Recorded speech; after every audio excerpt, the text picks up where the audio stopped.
des âmes.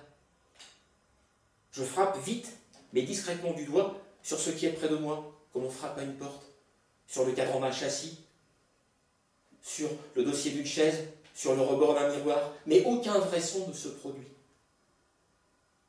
En vérité, c'est un peu comme une ronde des âmes d'un purgatoire. De quoi serait-elle punie? De nos incarnations? Serait-ce une peine à laquelle elles sont condamnées d'être réincarnées dans ces façons aussi fausses, aussi médiocres, aussi peu vraies? De quel monde viennent-ils, ces personnages? Et pourquoi? Je ne me suis pas posé toutes ces questions, car il y avait en moi trop d'étonnement et de curiosité, et aussi une grande impatience. C'était un moment décisif, majeur, crucial. J'allais tout comprendre de notre profession, j'allais tout savoir d'eux, de ces personnages. J'allais savoir ce que signifie une représentation. J'allais percer les secrets des mystères du théâtre, depuis l'auteur jusqu'au spectateur, cette étrange machination des âmes. C'était un au-delà très simple qui allait se montrer. Tout allait s'expliquer. Une satisfaction des âmes, une rencontre des âmes et des corps. Tout le bruit que je tâchais de faire ne produisait aucun son et se changeait en silence. C'est le silence qui m'a réveillé. Tout est condamné au silence dans ces matières. Rien ne s'entendra de cet au-delà en quête d'incarnation vivante. Nous sommes condamnés par notre vanité, dans une recherche aveugle de l'esprit, où notre vanité, le théâtral, ne porte plus que notre foi. Nous sommes réduits à l'impuissance par des moyens ridicules, dérisoires, mais aussi par une croyance qui de temps en temps nous transporte.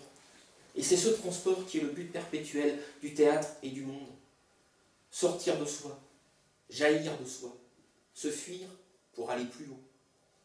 Les jeux des enfants ne sont pas autres ni mieux, ils sont plus évidents.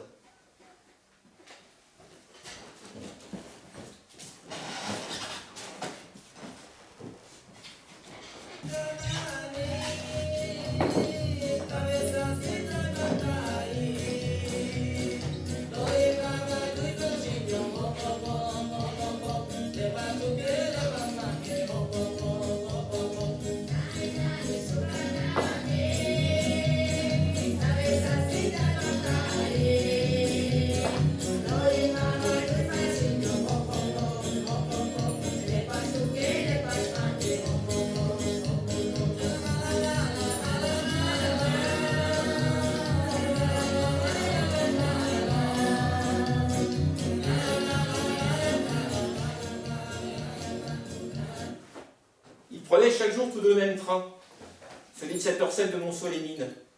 Elle causait tout le temps, lui, il disait rien. Lui, il était mime.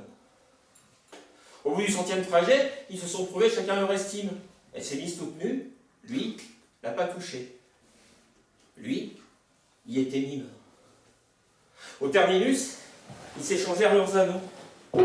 Comme il n'avait pas le moindre centime, il fit que le geste, elle dit que le mot. Elle était famille. Drôle de mariage. Omer la pipelette a dit 100 fois oui et plein d'autres en prime. Lui s'est contenté d'un signe de la tête. C'était un vrai mime. 2 ans de vie commune. Elle bavardait trop. Un soir excédé d'un mouvement sublime, il l'a poignardée. Sans rien. Sans couteau.